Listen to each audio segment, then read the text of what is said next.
Hey guys, tonight we begin with something very relatable.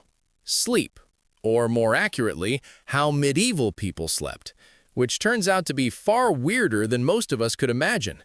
So before you get comfortable, take a moment to like the video and subscribe, but only if you genuinely enjoy what I do here. And let me know in the comments where you're tuning in from and what time it is for you. It's always fascinating to see who's joining us from around the world. Now, dim the lights, maybe turn on a fan for that soft background hum, and let's ease into tonight's journey together. Before electricity, TikTok, and sleep hygiene influences, medieval people approached nighttime with a schedule that would baffle the modern melatonin enthusiast. It was called segmented sleep, a natural two-part sleep cycle, split neatly in half like a stale medieval biscuit. The routine was simple. After sundown, most people turned in early, drifting off into what was known as first sleep. Then, after about 4 hours, they'd wake up deliberately and spend the next hour or two doing what can only be described as medieval midnight multitasking. This wasn't considered insomnia, it was just how sleep worked. The watch period between the two sleeps was seen as practical, useful, and occasionally alarmingly social.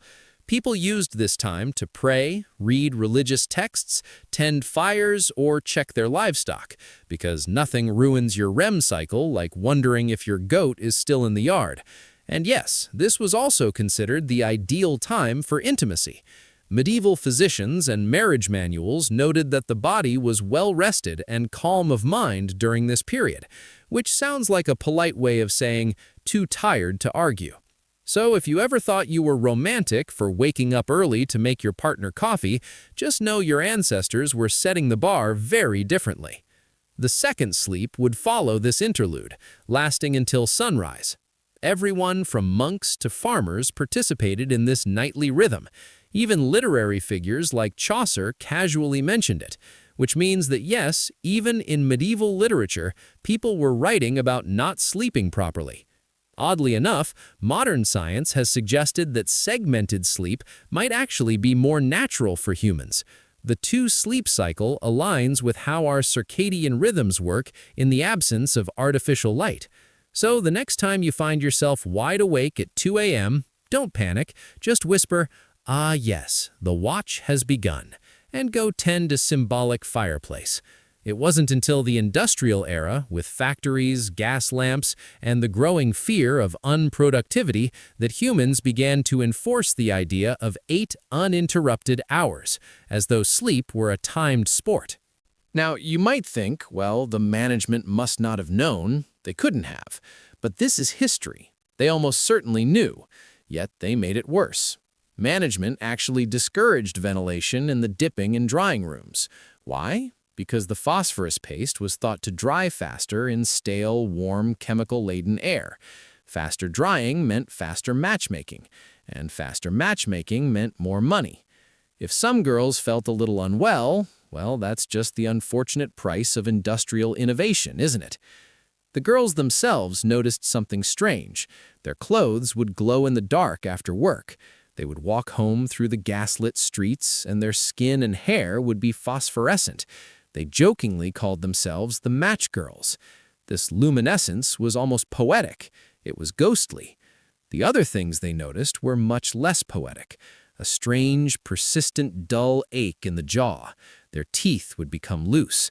It began as something you could ignore, an inconvenience, a minor nuisance that seemed to happen to many of them, just a regular part of matchbox making, like having yellow-stained fingers. Until it wasn't a minor nuisance, until the dull ache became excruciating pain. That was the moment when you knew. That was when the condition that became known as Phossy jaw truly began. The correct medical term is phosphorus necrosis of the jaw, but that sounds too technical for our gentle journey. It's better to stick with the grimly straightforward nickname given to it by the people who lived it. It was a simple, descriptive name, a terrifying diagnosis that the company conveniently tried to ignore for decades. They really had a system, and they stuck to it. The pain didn't stop. It became so severe that it radiated through the face and into the neck. The girls' faces would swell to immense proportions. Abscesses full of foul-smelling pus would form and rupture. And the bone? That's the truly strange part. The jawbone, the very structure of the face, would simply start to crumble. The bone was literally dying. It was turning necrotic. The tissue around the jaw would dissolve, and the white, pitted, infected bone would begin to poke through the skin of the face. So imagine you're a young woman and you have to keep working because you have no other choice with your jaw visibly decaying. The smell was also a notable symptom. Witnesses from the era, few though they were, described it as unbearable. The decay was so advanced, so localized, that even the closest friends and family couldn't stand to be in the same room. A gruesome detail in an already gruesome life. And the management at Bryant and May? Their policy was quite simple. If you got Phossy jaw, you were fired. No compensation, just go away. Don't be messy where we can see you. This was also a truly horrific form of slow, public humiliation. If the infection was untreated, and most were because a surgeon costs more than a year's salary, it would almost always spread. The infection would move into the rest of the skull, leading to brain abscesses, convulsions, and eventually a slow, painful death. All because the matches needed to be cheap. All because the paste needed to dry a little faster. Because, again, progress. It all makes perfect historical sense when you just follow the logic of people who didn't have to do the work themselves. But the story doesn't end in silence. That's not how these things tend to go. People can only be pushed and poisoned for so long. There was this activist, Annie Besant, and she was rather unusual. She wasn't content to simply write concerned letters from her comfortable study. She went to the factory gates. She spoke to the girls, actually listened to them, and learned about the conditions and the fines. And in 1888, she published a damning article titled White Slavery in London. She didn't hold back. She listed the abuses, the low pay, the ridiculous fines, and of course, the Phossy jaw. It was, as you can imagine, quite the scandal. Bryant and May reacted exactly how you would expect them to. They were shocked. They were appalled. They denied everything. And then they tried to get the girls to sign a loyalty statement. They wanted them to put their signatures, or their marks, for many couldn't read or write, on a document stating that they were treated perfectly well and that Annie Besant was a liar. And this, for the Matchgirls, was the moment when the dust, the poison, and the cruelty became too much. The irony of being forced to sign a lie was apparently the last straw. The irony of the situation, I suspect, was not lost on them. In July of that same year, 3 women were fired for, as the company claimed, unrelated reasons, although one of them had spoken with Besant. The other girls had had enough. On July 2nd, the entire workforce, some 1,400 to 1,500 women, simply stopped working. They marched out. They left the machines to run silent. A spontaneous, unorganized strike of impoverished, mostly illiterate women. And they marched, surprisingly orderly, all the way to the Fleet Street offices where Annie Besant worked. They showed up and basically said, "Okay, now what? We did the strike thing, but what do we do now?" They really had no plan, but they had resolve, and they had each other. They organized a strike committee. They picketed the factory gates. And here is where the story gets fascinatingly strange. Matchbox making was a job many families did at home. The factory didn't just employ the women, it was the sole income for entire neighborhoods. Bryant and May assumed that within a few days, hunger would drive the women back, as it always had, that they couldn't last. But they did. They held out. They found funds, they held meetings, and the public, surprisingly, began to support them.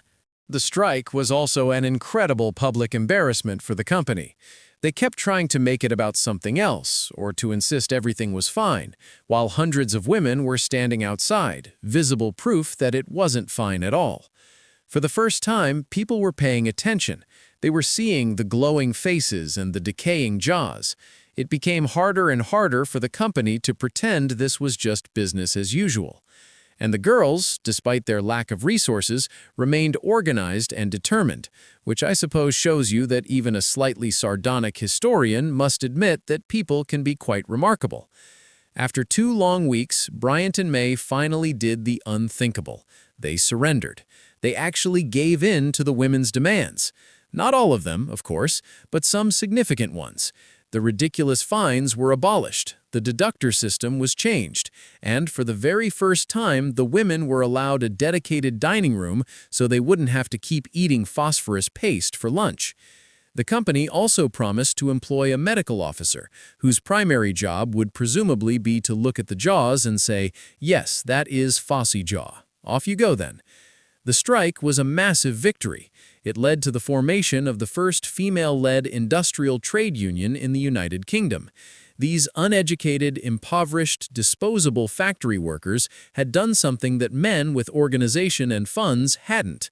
They had gone on strike against a major company and won.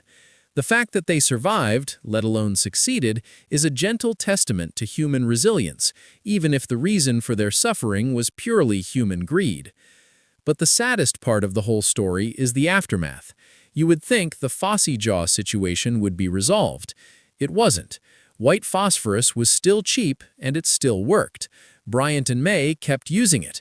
They simply gave the workers a cleaner room and said, "Now try not to get poisoned quite so quickly." The disease continued to appear, if a little less frequently. Public opinion moved on, as it does. The scandal faded. The Phossy jaw girls became once again just Matchgirls. The real change, the legal ban on white phosphorus, didn't actually happen until 1906, almost 2 decades later. That's about 20 years more of slowly crumbling faces. The mills of change, naturally, ground incredibly slowly. This whole story, with all its grime and its poison and its small, defiant victory, reminds us that the polished monuments to history often hide a lot of decay. The elegant Victorian world that seems so quaint and charming was, for many, a world that was literally eating them alive. And yet, there is something quiet and steady in the Matchgirls story. It's not grand or dramatic, it's a story of endurance, and of people finally standing up and saying, "We would like to stop glowing, thank you very much." And perhaps as we think about that, we can all settle a little deeper into the dark. While the Matchgirls were glowing in the soot of the East End, a few thousand miles away, and a few centuries prior, a different kind of glow was emanating from the palaces of Europe. This wasn't the glow of phosphorus, but rather the supposed divine light of royalty. Though if you looked closely at the faces of the ruling elite, specifically the Spanish Habsburgs, you might notice that the divine light looked remarkably like a very heavy, protruding jaw and a tongue far too large for its mouth. Let's drift now from the factories to the velvet-lined corridors of the Spanish court. If the Matchgirls suffered for the sake of cheap light, the Habsburgs suffered for the sake of keeping their maps exactly as they were. You see, the Habsburgs had a bit of a problem. They owned nearly everything.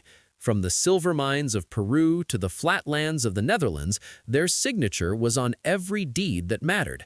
And when you own everything, the last thing you want is for a stranger, someone with new blood, and perhaps a functional immune system, to marry into the family and start asking where the napkins are kept.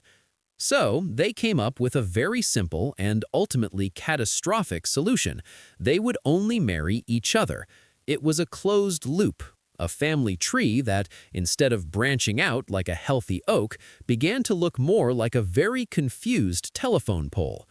Take, for example, the case of Mariana of Austria.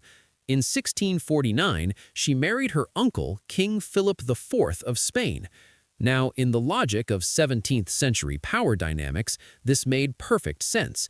It kept the inheritance tidy. In the logic of biology, however, it was a disaster. Mariana was not just Philip's niece. Their families had been intermarrying for so long that their DNA was essentially just a series of photocopies of photocopies. When you copy a document that many times, the text starts to get a bit blurry. In the Habsburgs' case, the text was their skeletal structure. Philip and Mariana eventually produced an heir, the famous, or perhaps infamous, Charles II of Spain. If you've ever seen a portrait of Charles, you'll know that the court painters were doing a Herculean amount of heavy lifting. Even with the most generous lighting and the finest powdered wigs, Charles looked, well, he looked like a man who had been assembled from a kit with several missing instructions. He was nicknamed El Hechizado, or the Bewitched, because, of course, rather than blaming the 2 centuries of uncle-niece marriages, the Spanish court decided that his various ailments must be the result of a dark curse or perhaps a very persistent demon. It's much more romantic to be cursed by a sorcerer than to admit your parents were too closely related to have a child with a functioning chin. Charles's life was a long, slow, and very quiet tragedy. He didn't speak until he was 4. He didn't walk until he was 8. His jaw, the famous Habsburg mandible, was so pronounced that his upper and lower teeth couldn't meet. This meant he couldn't chew his food properly. He simply swallowed it whole, which led to chronic indigestion, a delightful addition to his daily routine of being the most powerful man in the world while being unable to stand up without assistance. His tongue was also unusually large, which made his speech almost impossible to understand. He would sit in the massive, drafty rooms of the Escorial, surrounded by advisors who were essentially running the empire, while he struggled to navigate the basic requirements of existing in a physical body. And yet, the court went on. They dressed him in the finest silks. They placed a heavy crown on a head that could barely support its own weight. It was a bizarre, slow-motion performance of majesty. Naturally, the most pressing issue for the bewitched king was producing an heir. The survival of the empire depended on it. He was married twice, first to Marie-Louise of Orleans, who by all accounts was quite lovely and spent most of her time in Madrid crying because she was stuck with a husband who was more a collection of symptoms than a man. When she passed away, he was married to Maria Anna of Neuburg. Maria Anna was a formidable woman. She realized quite quickly that Charles was not going to be providing any heirs. The poor man was, as modern geneticists have noted, likely suffering from a host of endocrine issues that rendered him sterile. But Maria Anna didn't let that stop her from playing the game. She would fake pregnancies, claim she had miscarried, and essentially run the court through sheer force of will, all while her husband drifted through the palace like a ghost who had forgotten to leave. Charles's final years were spent in a state of perpetual medical intervention. The doctors of the time, whose knowledge was roughly on par with a very imaginative gardener, tried everything. They placed warm, freshly killed pigeons on his head to draw out the vapors. They fed him concoctions that likely did more harm than good. Toward the end, Charles became obsessed with his own family's mortality. He insisted on opening the tombs of his ancestors to look at their bodies. He sat by the coffin of his first wife, Marie-Louise, for hours, staring at what remained. It was a morbid, quiet end to a dynasty that had tried to outsmart nature and lost. When Charles finally died in 1700, the autopsy report, which is a genuine historical document, is perhaps the most sardonic piece of writing in medical history. It stated that his heart was the size of a peppercorn, his lungs were corroded, his intestines were gangrenous, and he had a single black stone for a head. While likely exaggerated by the French-leaning doctors who wrote it, it captures the essence of the Habsburg experiment, a body that had simply given up. The death of Charles II didn't just end a life, it ended a line and sparked the War of the Spanish Succession. Europe went to war for 13 years because a family couldn't bear the thought of marrying a stranger.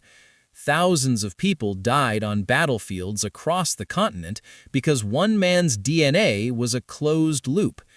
It's a strange thing to think about as you drift off, the sheer, stubborn pride of these royals. They lived in palaces of gold and marble, but they were prisoners of their own bloodlines. They were the most powerful people on earth, yet they couldn't chew a piece of bread or walk across a room without stumbling. It's a reminder that history isn't just made of grand battles and treaties. It's made of small, quiet biological mistakes repeated over and over in the name of tradition. And so we leave the quiet, crumbling halls of the Spanish court. We leave the king who was bewitched by his own ancestors. We can imagine the heavy velvet curtains closing on that era as the candles flicker out and the silence of the Escorial settles in for the night. As we leave the heavy, silent air of the Spanish Escorial, let's drift north and slightly east, across the Pyrenees and into the manicured, sprawling gardens of France. If the Habsburgs were a story of biological stagnation, the French Bourbons, specifically during the transition from the 17th to the 18th century, were a study in the strange psychological warping that happens when you tell a small child that they are not merely a person, but a sun around which the entire universe revolves. Imagine, if you will, the life of a royal child in the court of Versailles. It sounds like a fairy tale, doesn't it? Silk sheets, gold-plated toys, and a legion of servants ready to catch your every sneeze in a lace handkerchief. But the reality was something far more stifling, far more bizarre, and in many ways, quite lonely. Take the young Louis XV. He became king at the age of 5. 5! At an age when most children are struggling to master the art of not putting dirt in their mouths, Louis was the absolute monarch of the most powerful nation in Europe. But his path to the throne was paved with a truly staggering amount of family tragedy. Within the span of a single year, he lost his great-grandfather, the Sun King himself, Louis XIV, his father, his mother, and his older brother to a relentless wave of smallpox and measles. Little Louis was the spare who suddenly became the only. He was a fragile, solitary boy, the last flickering candle of his immediate bloodline. And because he was so precious, the court didn't just protect him, they essentially pickled him in etiquette. His childhood was a series of public performances. Every morning there was the petit lever, where high-ranking nobles would gather in his bedroom to watch him wake up. Imagine being 6 years old, rubbing the sleep from your eyes, only to find 30 grown men in powdered wigs staring at you with intense professional interest, debating which one of them has the ancestral right to hand you your shirt. Naturally, they took this very seriously. To the French nobility, handing the king his breeches wasn't a chore, it was a high-stakes diplomatic maneuver. Because he was so physically delicate, his governors were terrified he would die, and so he was rarely allowed to play like a normal child. He was kept indoors, away from drafts, away from other children who might carry germs, and away from anything that might cause a bruise. He grew up in a world of whispers and velvet, surrounded by adults who bowed every time he spoke. It's no wonder, then, that Louis XV developed a personality that historians often describe as profoundly bored. When you are told from birth that you are the center of the world, but you aren't actually allowed to do anything in that world, you tend to become a bit detached. He was notoriously melancholic. He had a strange, quiet obsession with death and funerals, perhaps a lingering shadow of the family he lost so quickly. He would often retreat into the private, hidden apartments of Versailles, away from the prying eyes of the courtiers, just so he could cook his own coffee. Think about that for a moment. The King of France, a man who could command armies, found his greatest joy in the simple, rebellious act of boiling water and grinding beans without a duke standing over his shoulder to narrate the process. But even his hobbies were a bit eccentric. He had a passion for embroidery and for keeping white cats.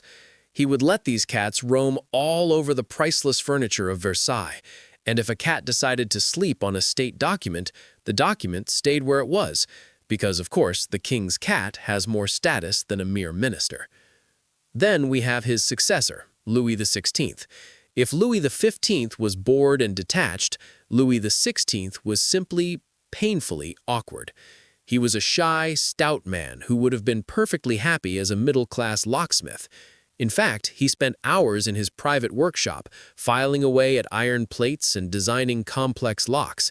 There is something deeply ironic about a king who was obsessed with making things that stay shut, while the gates of revolution were beginning to creak open outside his window. His marriage to Marie Antoinette was a masterpiece of royal dysfunction. They were both teenagers, thrust into a spotlight they didn't want, in a court that lived for gossip. Because the marriage wasn't consummated for 7 years, the entire European continent discussed their private life with the kind of clinical detail usually reserved for livestock breeding. Imagine being 19, socially anxious, and knowing that every diplomat from London to Vienna is writing home about your failure to produce an heir. It's enough to make anyone want to go back to their locksmithing bench and stay there. The French court was a place where everything was a ceremony. There was a ceremony for the king putting on his boots, a ceremony for the queen applying her rouge, and a ceremony for eating dinner in front of a crowd of strangers who just stood there and watched you chew. It was a gilded cage, designed to keep the nobility busy so they wouldn't start civil wars, but it ended up turning the monarchs into ornamental statues. They lived in a bubble of perfume and hair powder, completely oblivious to the fact that the people outside the gates were actually quite hungry, not because they were evil necessarily, but because they had been raised in a system that made reality seem like a very distant, very dirty rumor. As the sun sets on our little tour of the Bourbons, we can almost see the flickering candles of the Hall of Mirrors. We can hear the faint clicking of Louis XVI's locks and the soft padding of Louis XV's white cats on the parquet floors. It's a world that was too beautiful to last and too rigid to change, a world of people who were given everything except the one thing they actually needed, a bit of common sense and a quiet life. From the manicured, perfumed gardens of Versailles, we now drift eastward. The air grows sharper, the velvet turns to heavy fur, and the soft candlelight of France is replaced by the flickering silver of the Russian winter. We are entering the world of the Romanovs, a dynasty that ruled a land so vast it spanned 11 time zones, yet often felt as claustrophobic and strange as a locked room. To understand the Romanovs, you have to understand that they didn't just rule Russia, they felt they were Russia. And when you believe your physical body is synonymous with several million square miles of permafrost and steppe, your personal eccentricities tend to take on a rather grand scale. Take, for instance, the Empress Anna Ioannovna. Ruling in the mid-1700s, Anna was a woman who had spent years in the somewhat dreary, impoverished court of Courland before suddenly being handed the keys to the Russian Empire. Naturally, she decided to make up for lost time by indulging in the kind of whims that make modern hobbies look positively sensible. Anna was famously bored, a common ailment for those with absolute power and no Netflix. To entertain herself, she turned the Winter Palace into a sort of bizarre, high-stakes variety show. She kept a stable of fools and jesters, many of whom were actually disgraced aristocrats forced to act like chickens or sit on nests of eggs until they hatched. Because, of course, nothing says imperial dignity like a prince clucking for his supper. But her piece de resistance, the moment that truly captures the Romanov flair for the unnecessary, was the Ice Palace of 1740. During a particularly brutal winter, Anna ordered the construction of a full-sized palace made entirely of blocks of ice cut from the Neva River. It wasn't just a sculpture. It had ice furniture, an ice clock, ice trees with ice birds, and even an ice elephant that reportedly squirted water, or perhaps vodka, sources vary, from its trunk. The crowning glory was a state bedroom with an ice bed, ice pillows, and ice sheets. And, in a move that was as petty as it was cold, she forced one of her aging jesters, a man of noble birth who had annoyed her, to marry an exceptionally unattractive maid and spend their wedding night in that ice bed. Armed guards were stationed outside to make sure they didn't leave. They survived, remarkably, but one imagines the honeymoon phase was somewhat dampened by the literal frostbite. It is this strange blend of cruelty and whimsical absurdity that defines much of the Romanov line. They were a family of extremes. On one hand, you had Peter the Great, a giant of a man who stood nearly 7 feet tall and was obsessed with modernizing Russia. He was so determined to make his boyars look European that he personally went around with a pair of scissors hacking off their traditional long beards. He even instituted a beard tax. If you wanted to keep your facial hair, you had to pay a fee and carry a bronze token around your neck that basically said, "The beard is a useless burden, but I paid for it." Peter's energy was infectious, but his personal life was a bit of a shambles. He had a drunken council that met regularly to mock the church and the state, and his idea of a good time was performing amateur surgery on his courtiers. If you had a toothache in Peter's court, you didn't go to a dentist, you hid, because if the Tsar found out, he'd show up with his bag of rusty tools, eager to help. After he died, they found a sack in his rooms containing hundreds of teeth he had personally extracted from his terrified subjects. Then, of course, is the tragic, quiet end of the line, Nicholas II. If Peter was a whirlwind, Nicholas was a still pond. He was a kind, soft-spoken man who loved his family, enjoyed long walks, and was probably the last person on earth who should have been an absolute autocrat. His life was dominated by a secret that gnawed at the heart of the palace, the hemophilia of his son and heir, Alexei. In an era before blood transfusions or clotting agents, a simple bruise could be a death sentence for the young Tsarevich. This led the Empress Alexandra into the arms of the Siberian mystic Rasputin, a man who smelled of unwashed wool and wood smoke, but who somehow possessed the ability to calm the boy's bleeding. The presence of this mad monk in the palace was the ultimate irony. While the Russian Empire was crumbling under the weight of World War I, the most powerful people in the country were huddled in a nursery, hanging on the words of a peasant who claimed to talk to God. It was a domestic tragedy played out on a global stage. The Romanovs lived in a world of Fabergé eggs, exquisite, intricate, and incredibly fragile. They spent their summers in dacha palaces, where the walls were covered in amber and the floors were made of rare woods, while the world outside was moving toward a future they couldn't conceive of. When the end finally came in 1917, it wasn't with a grand cinematic flourish, but with a series of bungled decisions and a quiet resignation. Nicholas reportedly spent his final days as Tsar recording the weather in his diary and chopping wood. He seemed almost relieved to be done with the burden of being a sun around which nothing wanted to orbit anymore.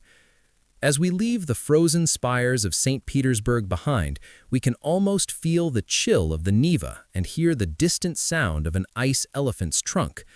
The Romanovs are gone, their palaces are museums, and the teeth Peter pulled are sitting in a jar somewhere, a quiet testament to the fact that power, when left to its own devices, becomes very, very strange. As the Russian frost clears from our minds, let's drift back across the continent, settling into the damp, green, and slightly paranoid world of Tudor England. If the Romanovs were defined by the cold, the Tudors were defined by a very different kind of temperature, specifically a sudden, terrifying heat. Imagine it is the summer of 1508. You are a courtier in the palace of Henry VII. The air is thick with the scent of rushes and roasting meat, and everything feels relatively stable. But then a whisper starts in the kitchens. Someone's cousin in the city went to bed feeling perfectly fine, woke up with a headache, and by lunchtime, they were dead. This was the sweating sickness, or sudor anglicus. It remains one of history's most baffling medical mysteries. Unlike the Black Death, which took its time with buboes and slow decline, the sweat was a sprint. It was a disease that seemed to target the robust, the wealthy, and the well-fed. It was the rich man's plague, and it had a sense of timing that was nothing short of sardonic. The symptoms were remarkably consistent. First, a sense of profound apprehension, a feeling that something terrible was about to happen. Then came the shivers, the violent headaches, and finally, the sweat. Not a normal sweat, mind you, but a drenching, foul-smelling, stinking perspiration that poured off the victim. If you could survive 24 hours of this, you were usually safe. If you didn't, well, you were buried before the next sunrise. Naturally, the Tudor medical establishment had no idea what to do. Their advice was a masterpiece of making it worse. They believed that if a patient fell asleep during the sweating phase, they would never wake up. So the standard treatment was to keep the poor, feverish soul awake by any means necessary. Friends and family would take turns shaking the patient, shouting at them, or even whipping them with switches to keep them from drifting off. They also believed that the poison was being carried by the air, so they advised people to stay in bed, fully clothed, in a room with all the windows and doors sealed shut. Imagine being trapped in a small, windowless room in July, covered in heavy wool blankets, while your relatives scream at you and hit you with sticks to keep you awake. It's a miracle anyone survived the cure, let alone the disease. Henry VIII, a man not known for his calm or measured responses to personal danger, was absolutely terrified of the sweat. For a king who was nearly 6 feet tall and built like a fortress, he had the soul of a hypochondriac. Whenever there was a rumor of a sweat in London, Henry would pack up his entire court and flee into the countryside. He didn't just move once, he moved constantly. He would gallop from manor house to manor house, sometimes changing locations every few days, desperately trying to outrun a microscopic enemy he couldn't see. He would limit his guest list to a tiny circle of safe people, and if anyone so much as sneezed in his presence, they were banished from the royal sight immediately. During the Great Sweat of 1528, Henry's panic reached a fever pitch. This was right in the middle of his attempt to divorce Catherine of Aragon and marry Anne Boleyn. Anne, unfortunately, caught the sickness. Henry, the great romantic, who had written her Green Sleeves, allegedly, did the most chivalrous thing he could think of. He sent her a letter saying how sorry he was and then bolted in the opposite direction, putting as many miles of English mud between him and his beloved as possible. He holed himself up in a fortified house, making his own medicine and refusing to see anyone. He even slept in a different room every night, convinced the disease might be lurking in the bed curtains. He survived, as did Anne, but the episode really highlights the Tudor approach to crisis. If you can't chop its head off, run away from it until your horse collapses. The strange thing about the sweating sickness is that it appeared 5 times, devastated the English population, and then, in 1551, it simply vanished. It hasn't been seen since. Modern scientists think it might have been a hantavirus, or perhaps a very aggressive form of influenza, but we will likely never know for sure. It remains a ghostly footnote in history, a reminder of a time when the most powerful people in the world were held hostage by their own pores. As we think of Henry VIII shivering in a dark room surrounded by herbal sachets and his own anxiety, we can feel a sense of quiet relief that we are here, in the present, in our own comfortable beds. The Tudor palaces are silent now. The stinking sweat is a memory, and the only heat we have to worry about is the warmth of our own blankets. As the Tudor panic over the sweating sickness fades into the damp English soil, let's drift across the Channel once more. We find ourselves in the late 16th century, moving through the marble halls of the Italian city-states and the burgeoning courts of the Renaissance. It was a time of high art, celestial music, and scientific awakening. But if you were a woman of status during this period, it was also a time of literal, slow-motion suicide in the name of aesthetic perfection. You see, the Renaissance had a very specific idea of what a beautiful woman looked like. She had to be pale, not just spent a quiet summer in the shade pale, but resembling a freshly plastered wall pale. A high, marble white forehead was the ultimate status symbol. It suggested you were so wealthy, so incredibly removed from the indignities of the sun, that your skin had never encountered a single ray of natural light. To achieve this look, the ladies of the court didn't just stay indoors. They turned to the most popular cosmetic of the age, Venetian ceruse. Ceruse was a mixture of white lead and vinegar. It was smooth, it was opaque, and it gave the skin a haunting porcelain shimmer. It was also, as we now know with the benefit of not being dead, incredibly poisonous. Women would apply thick layers of this lead paste to their faces, necks, and chests, and because washing one's face was considered a somewhat radical and perhaps even dangerous activity involving water, they would often just apply a fresh layer over the old one every morning. The result was a slowly thickening mask of lead. And here is where the historical irony really settles in. Lead poisoning causes the skin to wither, gray, and break out in sores. So a woman would wake up, see that her skin looked worse than it did the day before, and conclude that she simply hadn't used enough ceruse. She would apply a thicker layer to hide the damage caused by the previous layer. It was a cosmetic feedback loop of the most lethal kind. Take, for instance, the Countess of Coventry, Maria Gunning. She was a celebrated beauty of the 18th century who clung to these Renaissance traditions. She was so addicted to her white lead paint that she refused to stop using it, even as her health visibly collapsed. Her husband reportedly used to chase her around the dinner table with a napkin, trying to scrub the poison off her face, but she would simply reapply it in secret. She died at the age of 27, a victim of her own reflection. But it wasn't just the lead. To achieve that wide-eyed, startled fawn look that was so popular in portraits, women would drop belladonna into their eyes. Belladonna, or beautiful lady, is derived from nightshade. It dilates the pupils to an extreme degree, making the eyes look dark, liquid, and mysterious. It also, naturally, makes you go blind.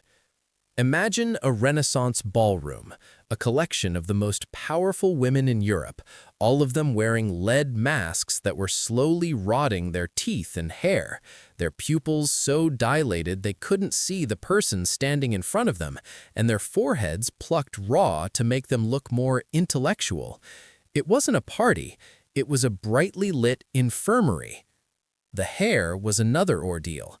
To get those fashionable strawberry blonde curls, Italian women would sit on their balconies for hours wearing Solana hats, hats with no tops, just giant brims to protect the face, while the hair was soaked in lemon juice or even horse urine and bleached in the sun. They would sit there, blinded by belladonna and masked in lead, waiting for their hair to turn the color of a sunset. It's a strange, quiet tragedy. These women weren't victims of a plague or a war, but of a culture that demanded they transform themselves into static, unmoving works of art.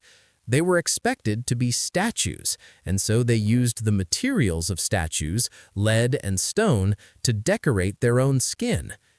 As we think of the soft clinking of their jewelry and the rustle of their heavy silk gowns, we can appreciate the stillness of the night. There are no lead masks here, no nightshade in our eyes. We can simply close them, grateful for the darkness, as the poisoned beauty of the Renaissance drifts away into the shadows of the past. Leaving behind the lead-painted ladies of the Renaissance, we drift forward in time, back to France, but a bit earlier than our previous visit.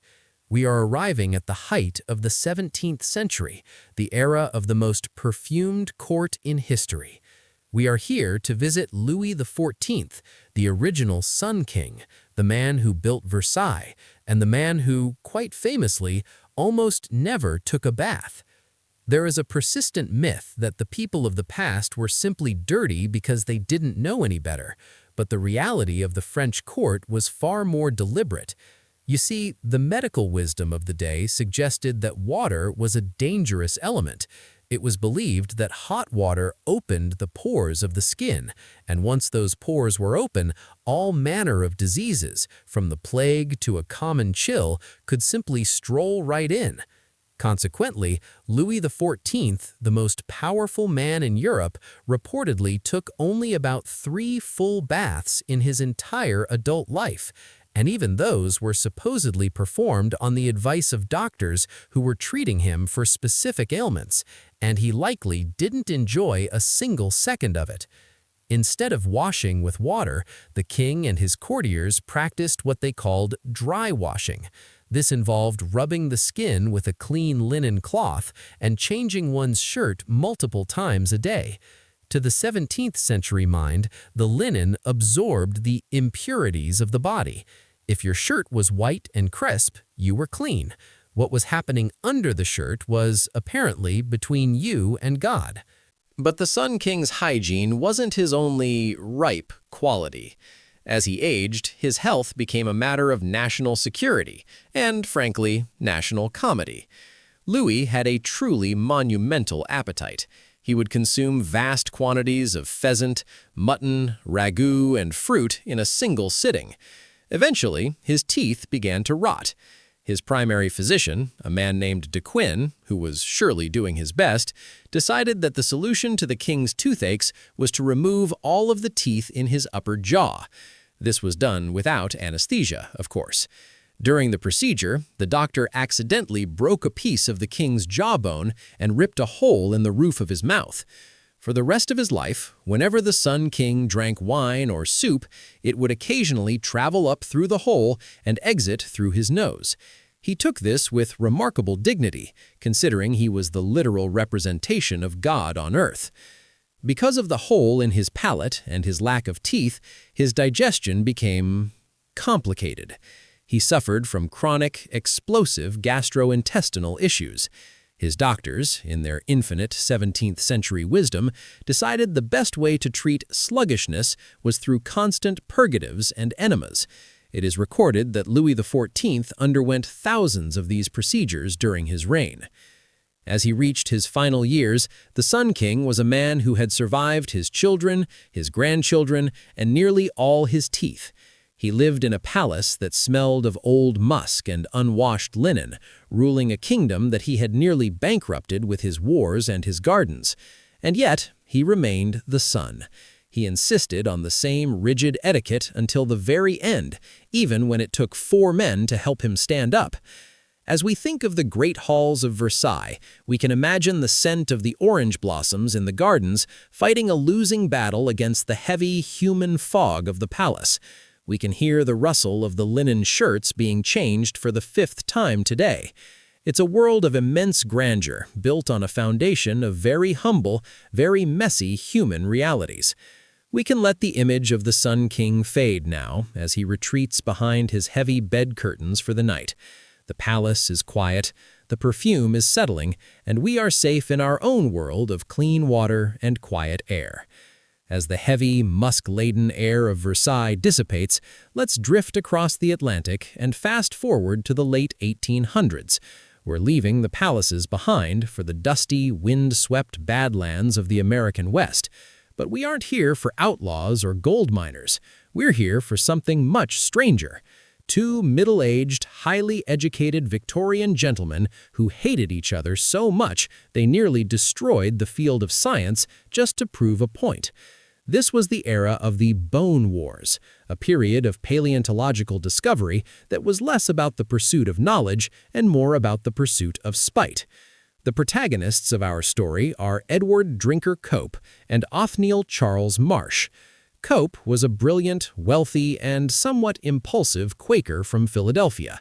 Marsh was a stern, methodical, and equally wealthy professor from Yale. Initially, they were friends, or at least they tolerated each other long enough to name a few species. But in 1868, Cope invited Marsh to see a new find, a long-necked marine reptile called Elasmosaurus. During the visit, Marsh, who had the social grace of a fossilized stump, pointed out a rather embarrassing error. Cope had placed the creature's head on the tip of its tail. Now, in a normal world, one might laugh, move the skull to the correct end, and carry on. But this was the Victorian era, where ego was as rigid as a starched collar. Cope was humiliated. He tried to buy up every copy of the journal that published his mistake. Marsh, naturally, made sure everyone knew about it. And so a blood feud began that would last for 3 decades and involve dynamite, bribery, and enough pettiness to fill the Grand Canyon. As the railroads pushed west, Cope and Marsh sent out rival teams of bone hunters into the fossil-rich beds of Kansas, Nebraska, and Wyoming. These weren't just scientists, they were essentially private armies. The teams were instructed to spy on each other, to steal crates of fossils from train depots, and, most tragically, to use dynamite to blow up fossil sites so the other side couldn't have what was left. Imagine it. Some of the rarest, most magnificent skeletons of creatures that had been dead for 65 million years were turned into dust simply because one man didn't want the other man to get a slightly better look at a femur. The pettiness extended to the naming of the dinosaurs themselves.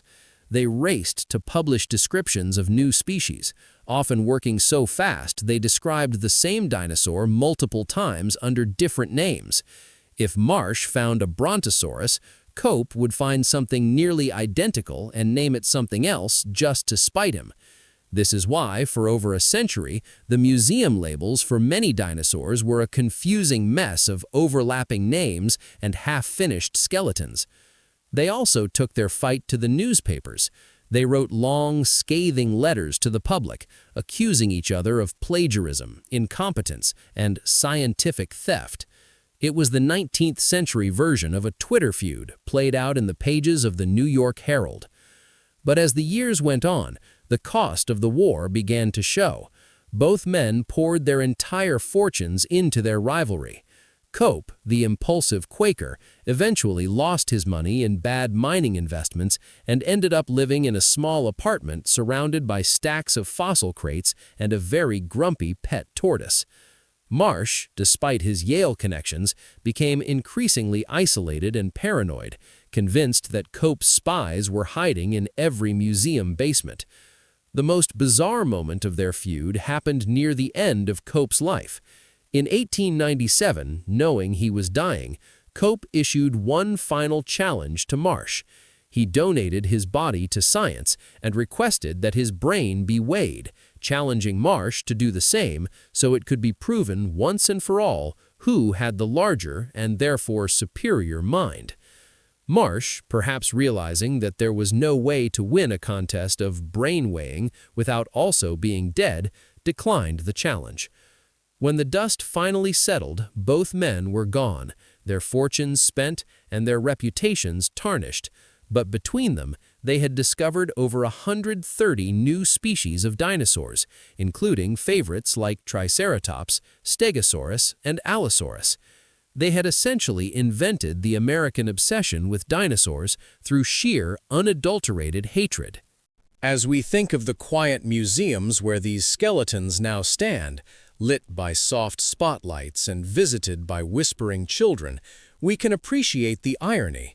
These ancient, silent giants were brought back to the light by 2 men who couldn't stand the sight of each other.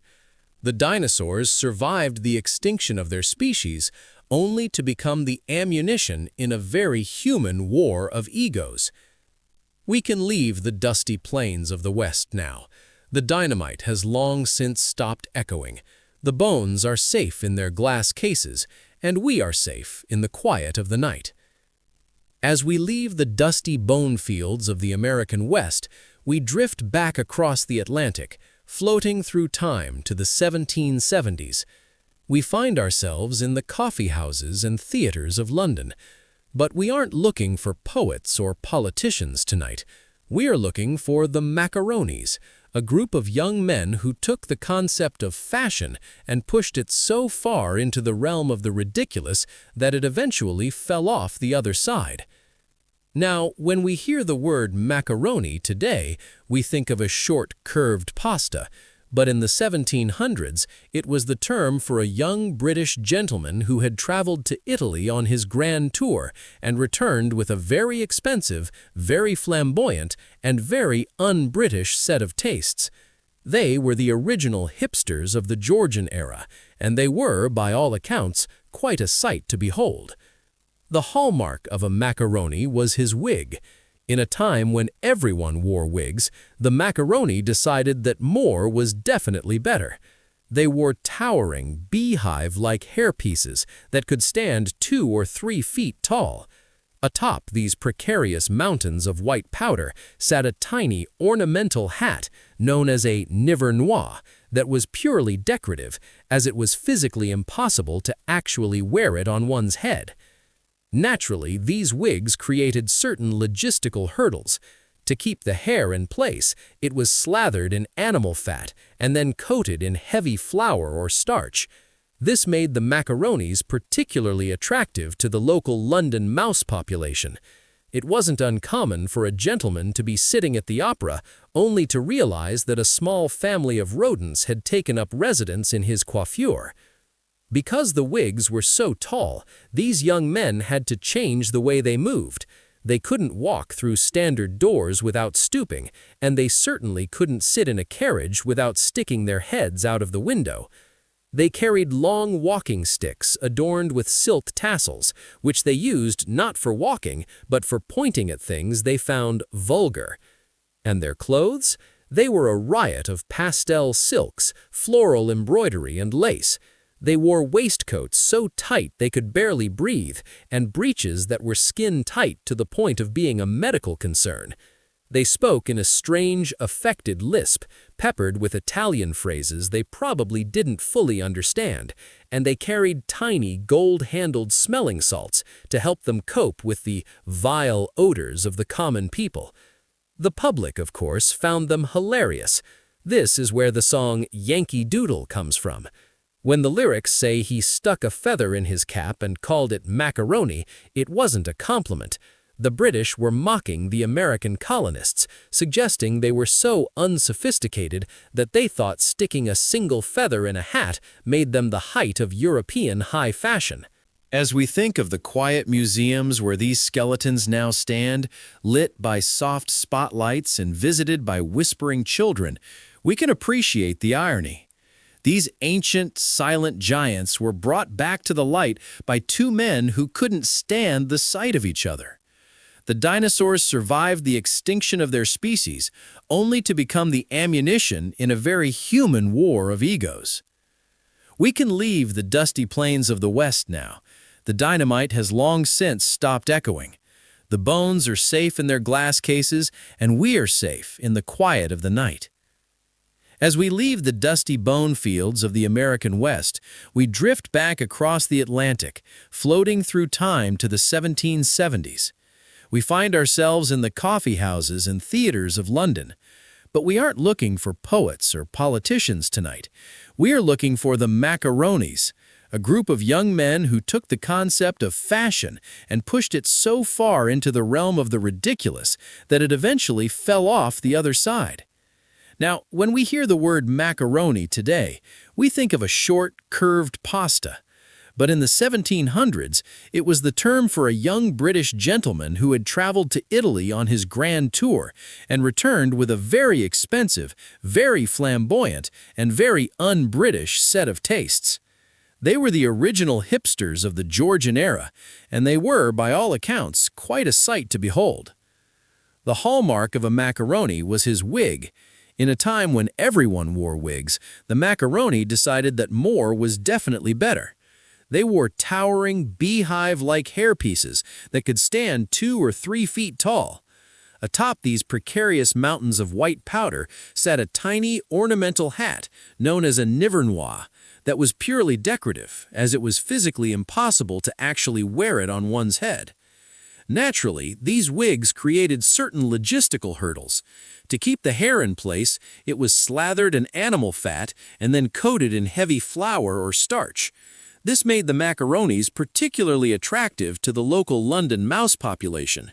It wasn't uncommon for a gentleman to be sitting at the opera only to realize that a small family of rodents had taken up residence in his coiffure. Because the wigs were so tall, these young men had to change the way they moved.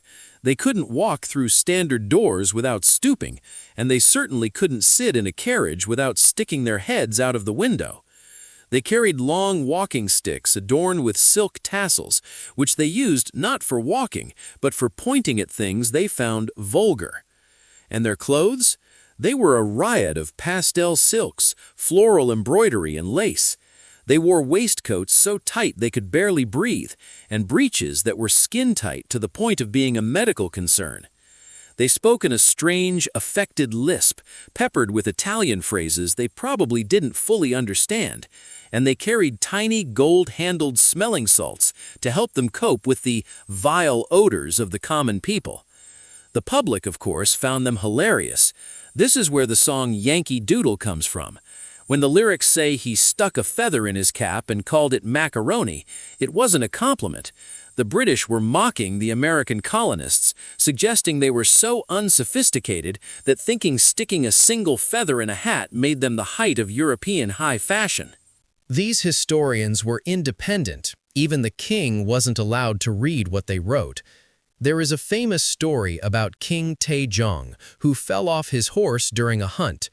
He looked around, embarrassed, and whispered to his attendants, "Don't let the historians know about this."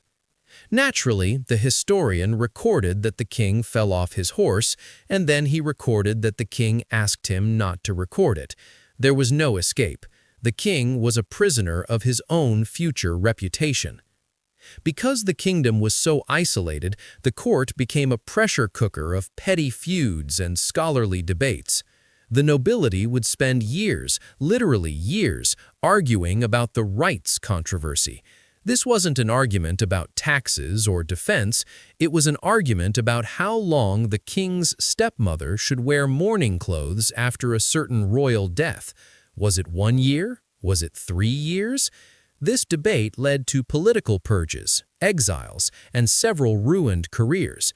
It was a world where a misplaced silk tassel could lead to a family's downfall. While the rest of the world was experimenting with steam engines and electricity, the Joseon court was perfecting the art of the Seijo poem and debating the finer points of tea ceremonies. They were determined to keep the poison of the outside world, specifically Western learning, at bay. When foreign ships would occasionally wash up on their shores, the Koreans would politely feed the sailors, repair their boats, and then firmly escort them back out to sea with a message that basically said, "Thank you for visiting, please never come back."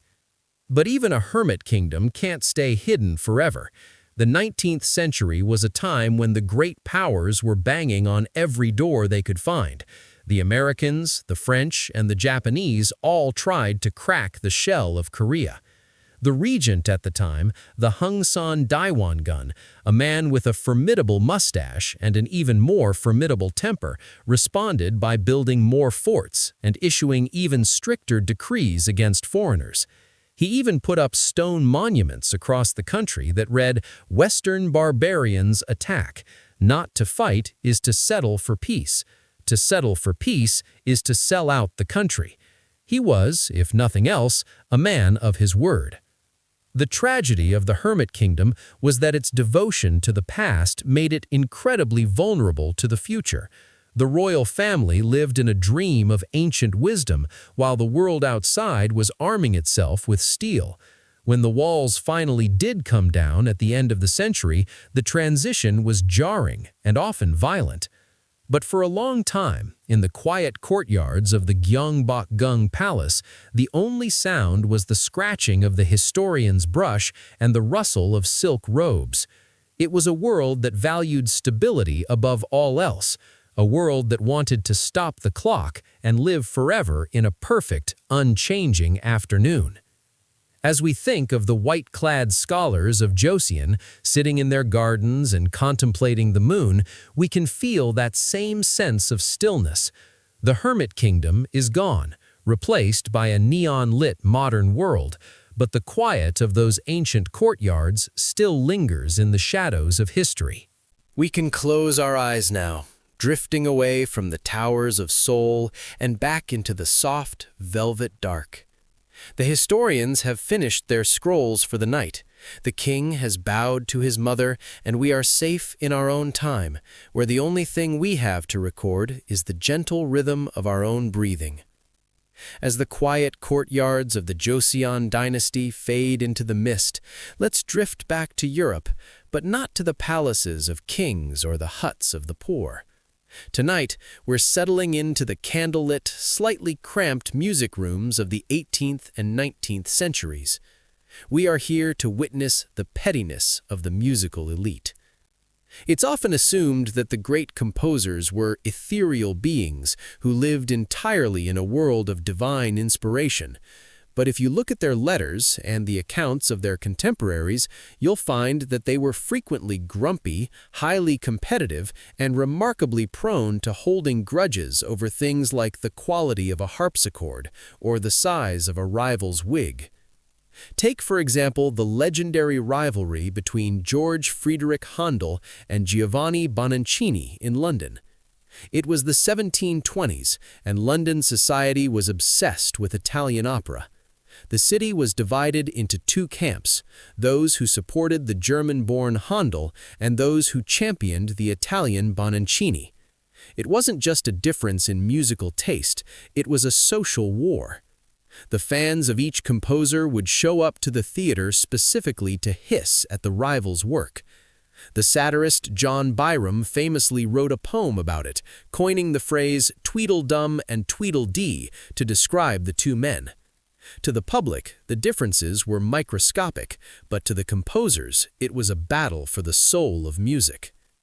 Handel, a man of enormous physical presence and an even larger temper, once threatened to throw a soprano out of a window because she refused to sing an aria exactly the way he wrote it.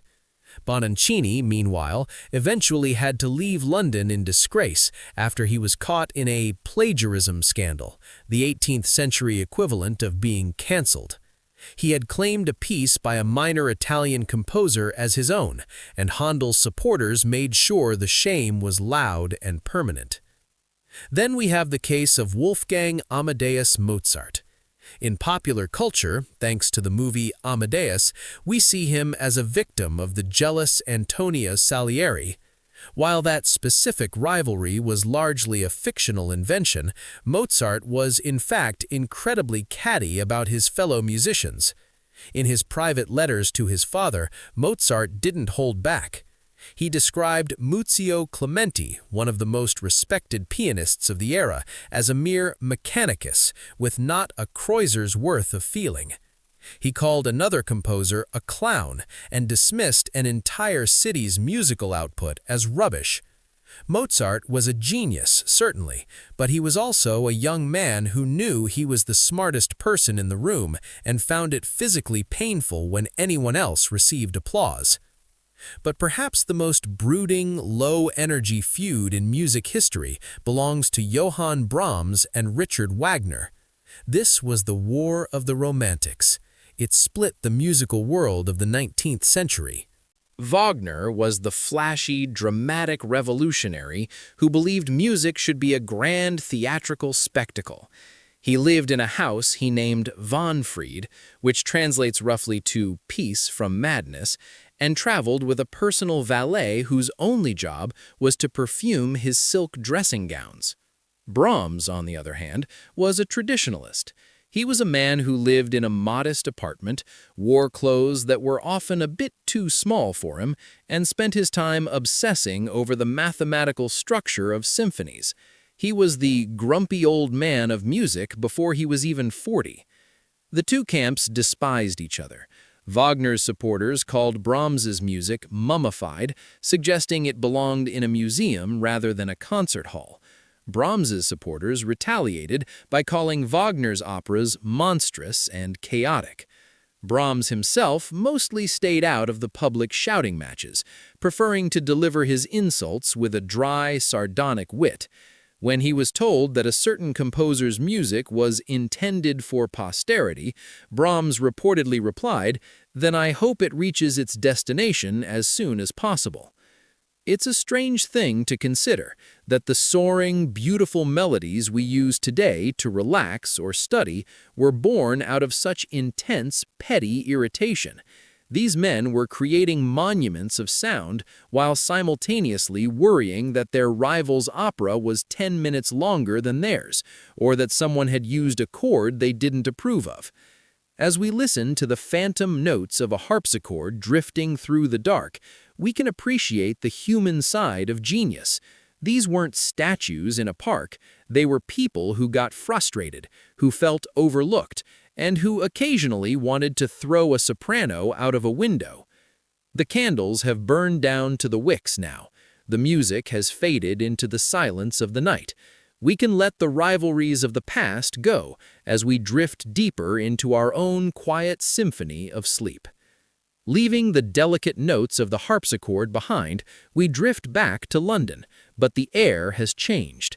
It is no longer the crisp, foggy London of the Victorian imagination. It is the summer of 1858, and the city was facing a crisis that was quite literally impossible to ignore. This was the year of the Great Stink. To understand the Great Stink, you have to understand the Thames. For centuries, the river had been the city's heart, its highway, and, unfortunately, its primary disposal unit. By the mid-19th century, London's population had exploded to nearly 3 million people. The ancient medieval sewers were simply never designed for this many humans, and so, every day, thousands of tons of raw waste were dumped directly into the river. Under normal circumstances, the tides would wash much of this out to sea, but the summer of 1858 was not normal. It was a heat wave of biblical proportions. The sun beat down on the shallow, slow-moving river until the Thames became less of a waterway and more of a thick, bubbling brown soup. The smell was not merely unpleasant, it was a physical force. It was described by contemporaries as a caustic, choking miasma that could be smelled for miles. People in the street would walk with handkerchiefs pressed to their faces, and many simply fainted from the sheer olfactory assault. But the most entertaining part of this tragedy was how it affected the government. You see, the Houses of Parliament sit right on the banks of the Thames. The Victorian gentlemen of the House of Commons, who had spent years debating whether or not to spend money on a new sewage system, suddenly found themselves at the mercy of their own procrastination.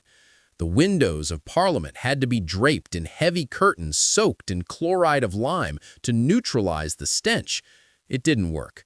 The air inside the chambers became so thick with the smell of the river that MPs were seen fleeing the building with their hands over their noses.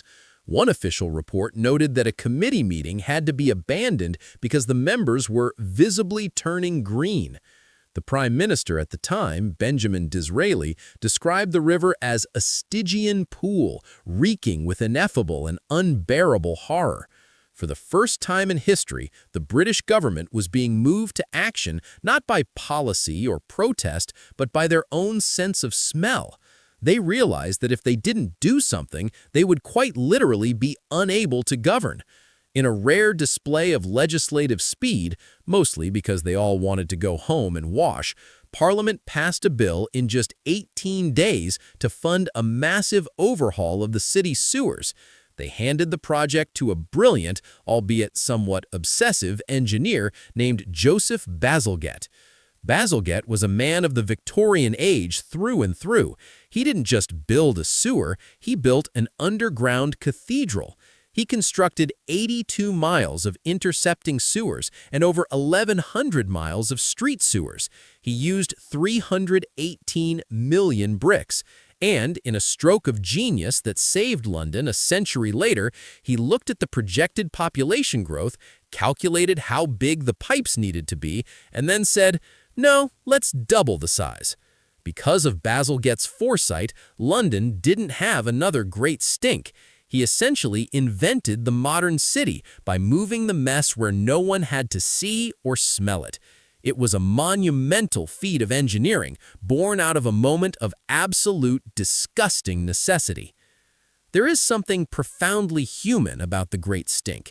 It reminds us that even the most powerful people in the world can be brought to their knees by the most basic aspects of biology. We like to think of history as a series of grand ideas, but sometimes it's just a matter of someone finally deciding that the river smells too bad to continue as they were. As we think of the great brick tunnels resting silently beneath the streets of London today, we can appreciate the quiet, hidden work that keeps our world moving. The river is cleaner now, the sun has set on the Victorian heat wave, and the air in our own rooms is cool and still. We can let the ghost of the Great Stink drift away. The Parliament is empty, the Thames is flowing quietly to the sea, and we are safe in the comfort of the present, drifting slowly into the deep, clean silence of sleep.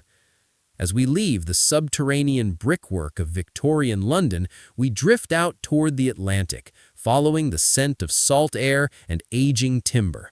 We are heading toward the early 1700s, the golden age of piracy. Now, when we think of pirates, we often imagine the cinematic version, dashing rogues with clever quips, buried treasure, and a certain adventurous flair.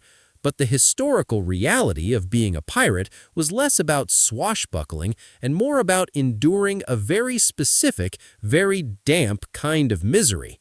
The average pirate wasn't a rebel looking for freedom. He was often a former merchant sailor who had realized that life on a pirate ship was slightly less terrible than life in the Royal Navy. In the Navy, you were fed rotten food, beaten for minor infractions, and paid a pittance. On a pirate ship, you were still fed rotten food, but at least you got to vote on who the captain was, and if you captured a prize, you actually got a share of the loot.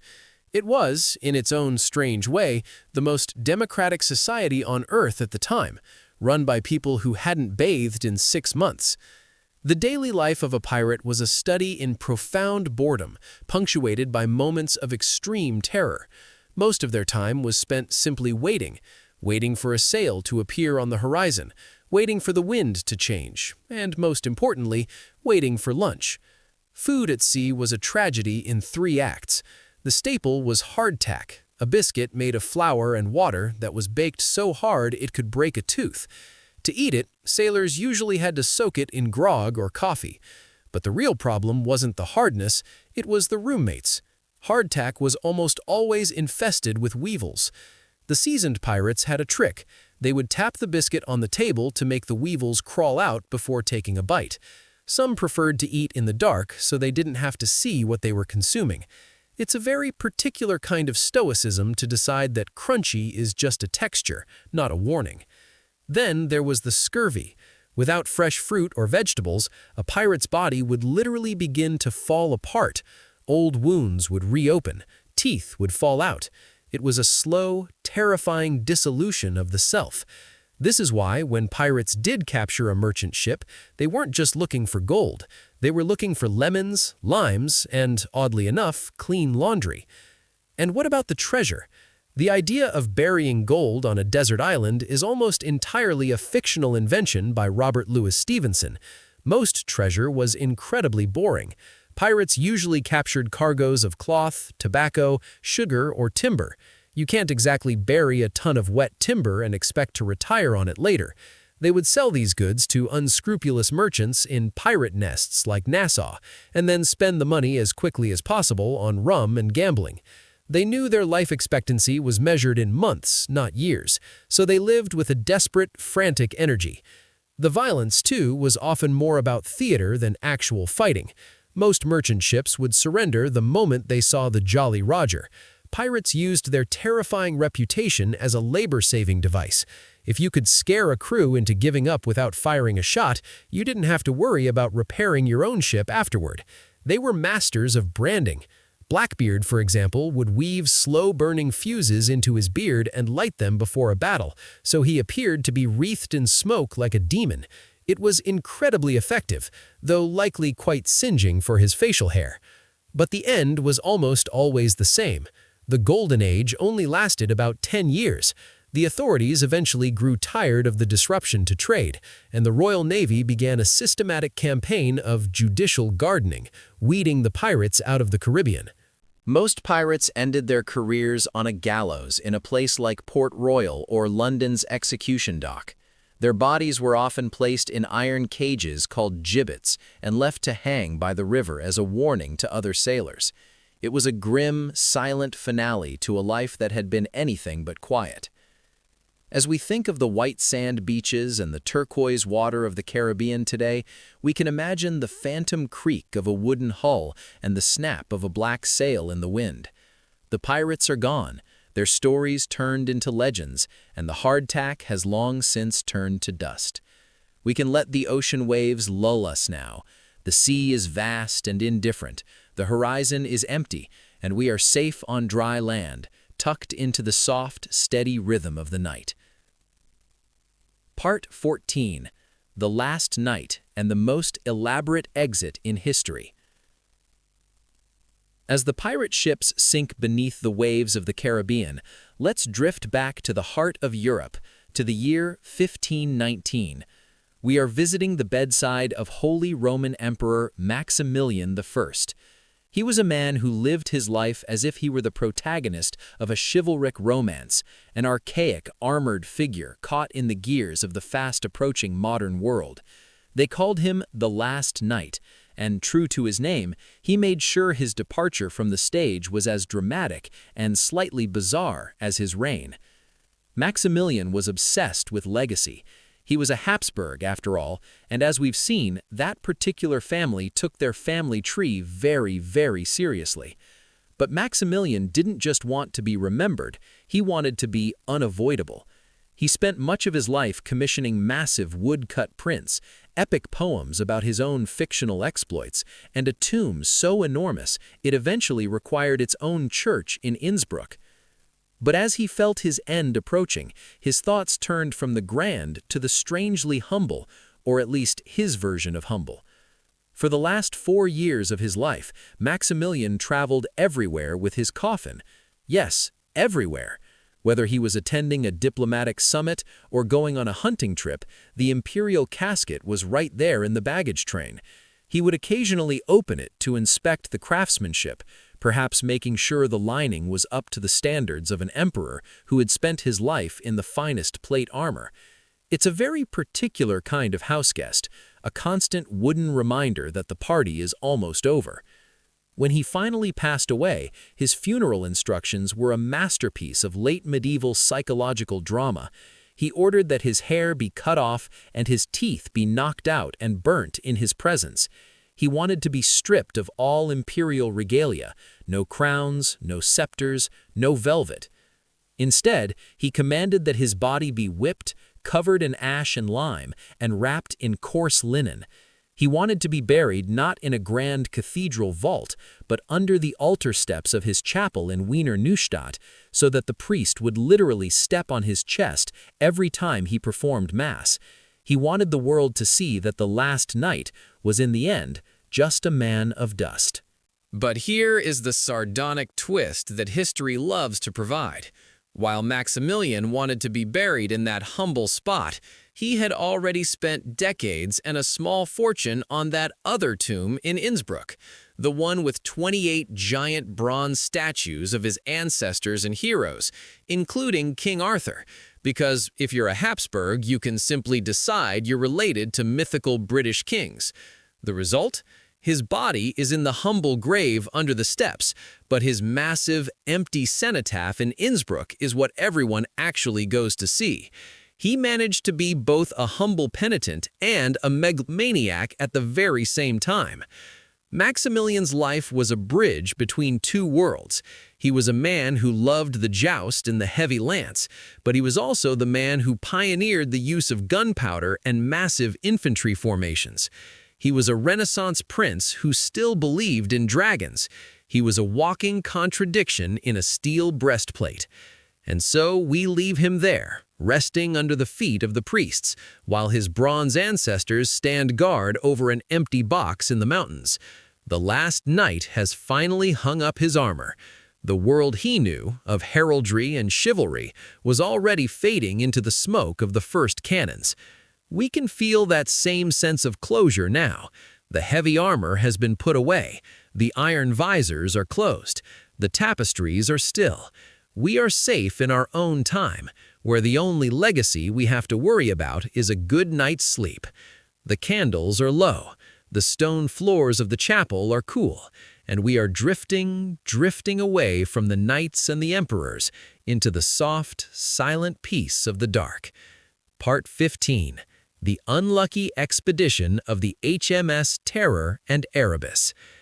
As the heavy bronze statues of Maximilian's ancestors stand their silent watch in the mountains, let's drift far to the north. The air turns from the cool stone of a chapel to the biting, crystalline chill of the Arctic Circle. We are moving into the 1840s, joining the most advanced, most confident, and most unfortunate polar expedition in the history of the British Empire, the Franklin Expedition. Sir John Franklin was a man of the Victorian establishment, stout, experienced, and perhaps a bit too trusting in the power of English engineering to overcome the stubborn realities of ice. He set out in 1845 to find the Northwest Passage, the holy grail of maritime routes. He had two ships, the HMS Erebus and the HMS Terror. On paper, these ships were marvels. They were outfitted with internal heating systems, massive libraries of thousands of books, and enough food to last 3 years. This included 8,000 tins of preserved meat, a brand new invention that the Admiralty was very proud of. They even had a hand organ that could play 50 different tunes. Because, of course, if you're trapped in the crushing darkness of a polar winter, you'll definitely want to hear a tinny rendition of the British Grenadiers for the 400th time. But, as is so often the case in our little journey through history, the progress they relied on was secretly working against them. The 8,000 tins of meat had been supplied by a low bidder who was in quite a hurry. The lead solder used to seal the cans was applied sloppily. As the men began to eat their way through their supplies, they weren't just getting nutrition. They were slowly, methodically poisoning themselves with lead. It was the Phossy jaw of the high seas, but instead of rotting jaws, it led to paranoia, fatigue, and a strange, creeping madness. In 1846, the ships became beset, a polite Victorian term for being frozen solid into the ice pack. They expected the summer thaw to release them. The thaw never came. They spent one winter in the ice, then another, then a third. Imagine the scene inside those ships. The walls are thick with frost. The heating system is struggling against temperatures that can freeze mercury. Outside, there is nothing but a flat, white wasteland and a sun that disappears for months at a time.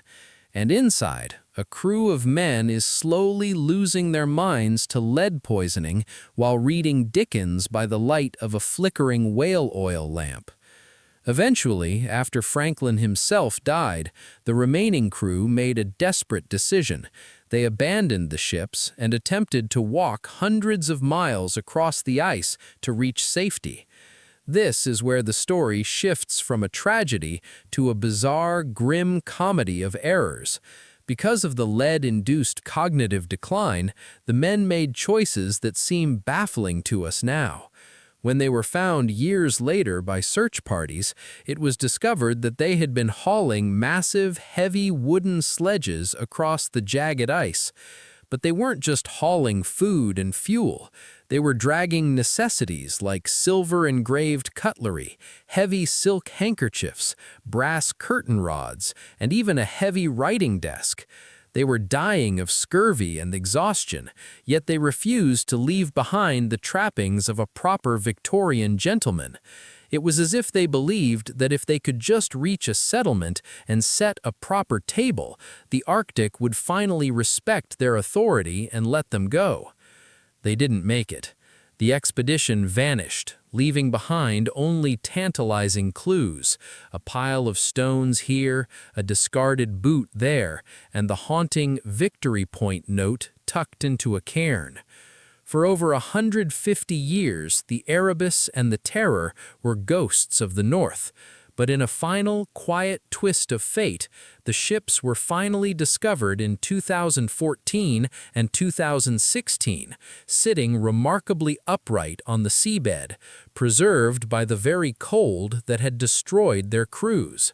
They are time capsules of Victorian hubris, still holding their libraries and their lead-soldered cans in the dark, silent water. As we think of the vast, shifting ice of the North, we can appreciate the warmth of our own rooms. The Arctic remains indifferent to our brass curtain rods and our hand organs. It is a place of grand, terrifying silence. We can let the frost melt from our thoughts now. The expedition is over, the ships are at rest, and we are safe in the soft, steady glow of the present.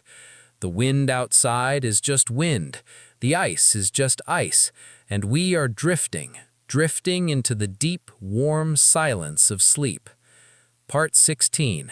The Great Emu War and the Limits of Military Might.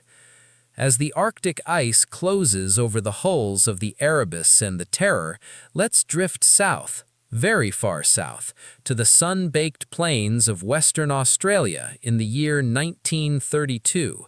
We are leaving behind the lead-poisoned gentlemen of the Navy to witness what is arguably the most humiliating military campaign in human history, the Great Emu War. Agreed. He dispatched Major G.P.W. Meredith of the Royal Australian Artillery, 2 soldiers and 2 Lewis machine guns. The strategy was simple. The soldiers would mow down the emus, the farmers would get their wheat back, and the minister would look like a hero. Naturally, the emus had other plans. On the first day of battle, the soldiers spotted a troop of about 50 emus. They attempted to ambush them, but the birds simply scattered. You see, an emu can run at nearly 30 miles per hour. They don't move in formations. They move in what Major Meredith later described as guerrilla tactics. Every pack of emus seemed to have a sentinel, a tall, grumpy-looking bird that would stand watch while the others ate. At the first sign of a soldier, the sentinel would give a warning, and the flock would vanish into the scrub in 10 different directions. The soldiers tried mounting the machine guns on the back of a truck to chase the birds down. This was a failure of physics. The truck was too bouncy for the gunners to aim, and the birds were faster than the truck over the rough terrain.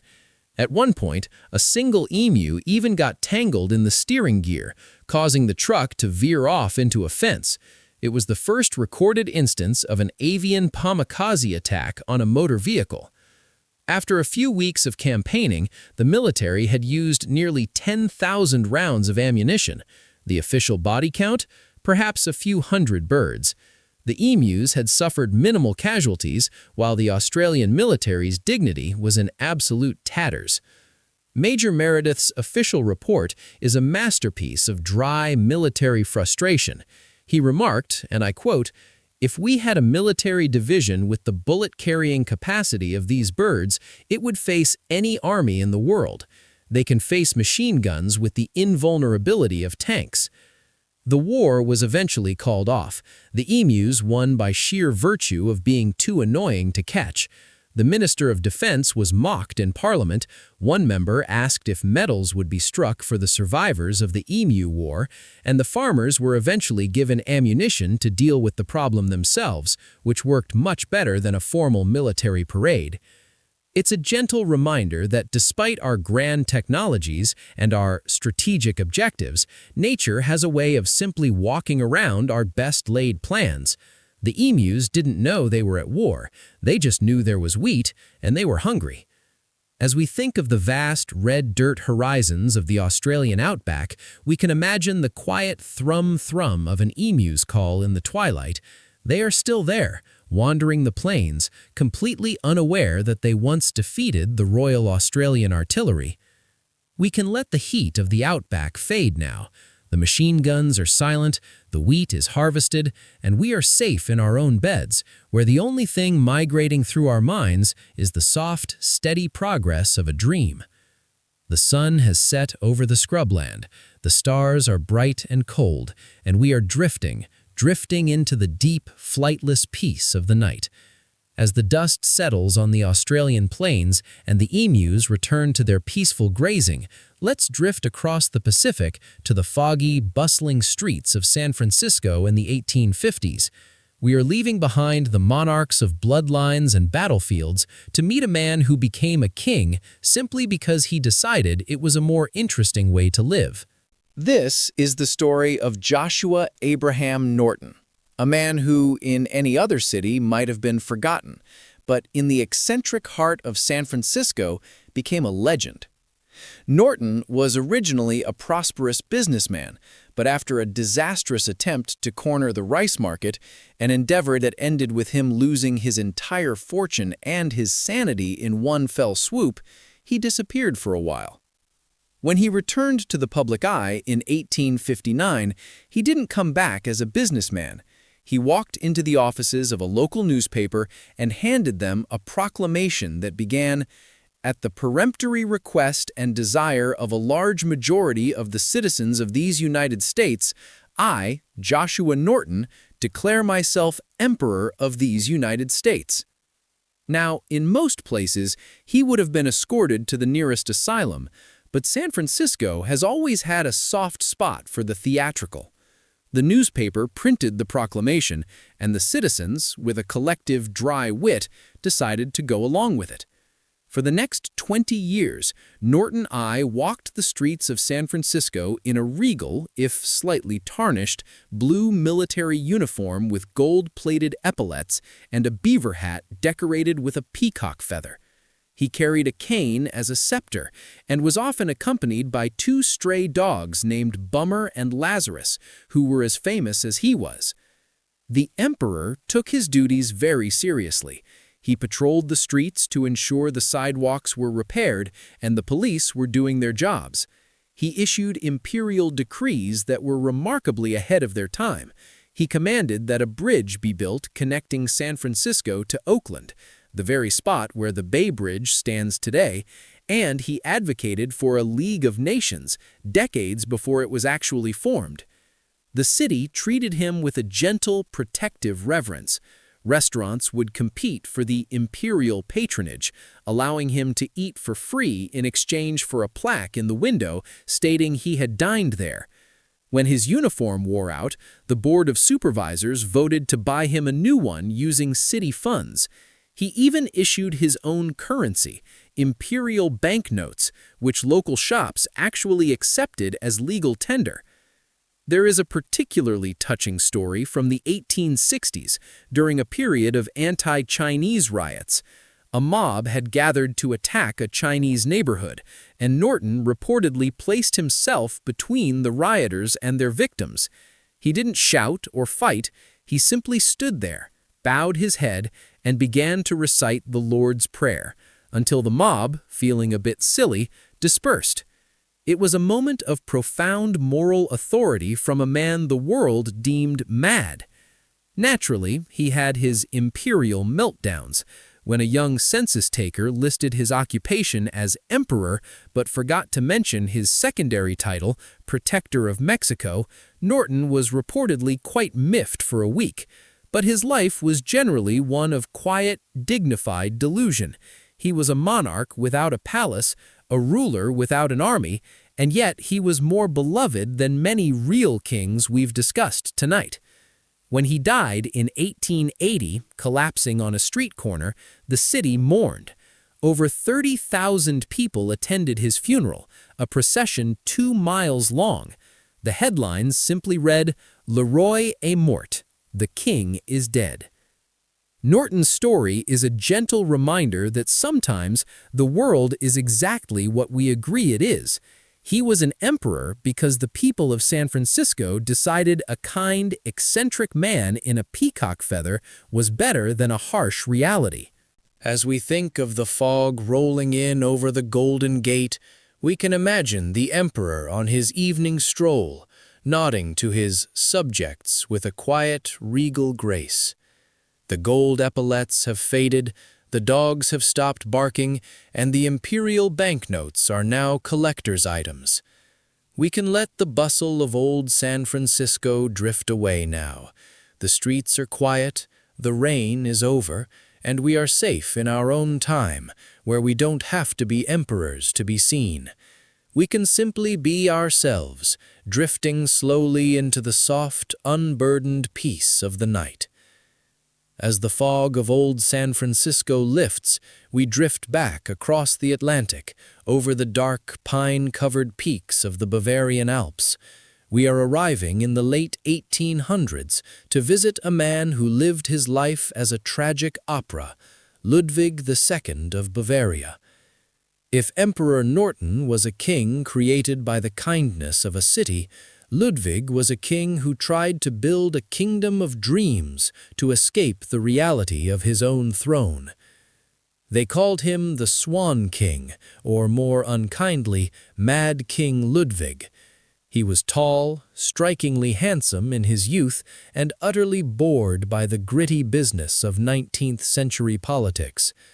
While Prussia was busy forging a German empire with iron and blood, Ludwig was busy wondering if he could build a castle that looked exactly like a stage set for a Wagnerian opera. Ludwig was a man who lived at night.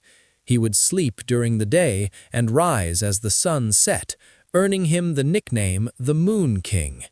He would go on moonlight carriage rides through the mountains in elaborate gilded sleighs, dressed in furs like a monarch from a forgotten century. But his true obsession was building. Ludwig poured the entire Bavarian royal fortune, and then some, into the construction of 3 architectural fantasies. The most famous, of course, is Neuschwanstein. It is the quintessential fairy tale castle, perched on a jagged cliff with its white limestone towers reaching toward the clouds. Yet inside Neuschwanstein there was no court, there were no grand balls or diplomatic summits. In fact, Ludwig designed the castle for a guest list of exactly one, himself. He even had a disappearing dining table built into the floor of his other palace, Herrenchiemsee. The table would be lowered to the kitchen below, set with a feast, and then raised back up through the floor so the king could eat in total isolation without having to look at a single human face. His palaces were filled with artificial caves, indoor winter gardens, and swan-shaped boats. He was obsessed with Richard Wagner, the composer we met earlier, and he turned his homes into shrines to Wagner's Norse legends. It was a world of Lohengrin and Tannhauser, built with real stone, but fueled by a crumbling mind. Naturally, the Bavarian government was less than thrilled. A king who refuses to live in the capital, refuses to see his ministers, and is spending the country into a hole the size of the Alps is a political liability. In 1886, a commission of doctors, who had never actually examined him, declared him insane. They came to his castle at Neuschwanstein to depose him. It was a scene straight out of a Gothic novel, a king trapped in his own fairy tale, surrounded by guards, while his ministers stood at the gate with medical papers. Ludwig was taken to Berg Castle on the shores of Lake Starnberg. A few days later, his body and the body of his doctor were found floating in the shallow water of the lake. To this day, no one knows exactly what happened. Was it a struggle? An escape attempt gone wrong? A final act of operatic despair? History, as it so often does with its most eccentric characters, has kept the secret buried under the dark water. There is a quiet irony in Ludwig's legacy. The government wanted to tear down his useless castles to recover the costs. Instead, they opened them to the public. Today, those mad fantasies are the primary source of tourism for Bavaria, and Neuschwanstein served as the inspiration for the Disney castle. The king who wanted to be alone ended up hosting millions of people every year. As we think of the white towers of Neuschwanstein glowing under a Bavarian moon, we can appreciate the tragic beauty of a man who didn't fit his time. He was a romantic in an age of industry, a dreamer in an age of facts. The carriage wheels have stopped echoing on the mountain paths, the gilded sleighs are in museums, and the Swan King is finally at peace in his kingdom of shadows.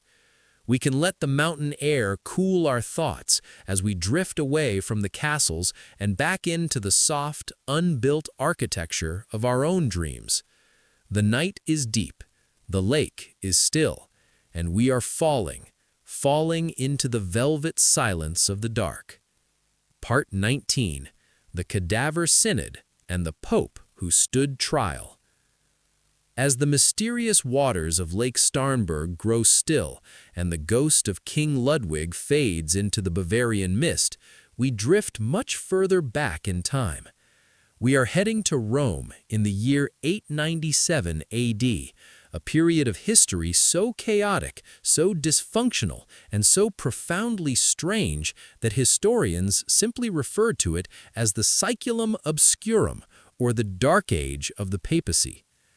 Tonight, we aren't looking at the grandeur of St. Peter's Basilica as it stands today.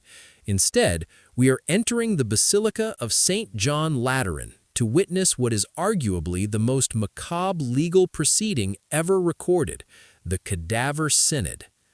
To understand how a man could be put on trial while being deceased for 9 months, we have to look at the petty, blood-soaked politics of 9th century Italy. The papacy at this time was essentially a high-stakes game of musical chairs played by rival noble families. One month you were the Holy Father, the next you were at the bottom of the Tiber. Our protagonist, or perhaps our victim, is Pope Formosus. During his life, Formosus was a skilled diplomat, but a man with many enemies. He had been caught up in various power struggles between the Carolingian emperors and local Italian dukes. When he died in 896, his successor lasted only 15 days before dying of gout, which cleared the way for a man named Stephen VI.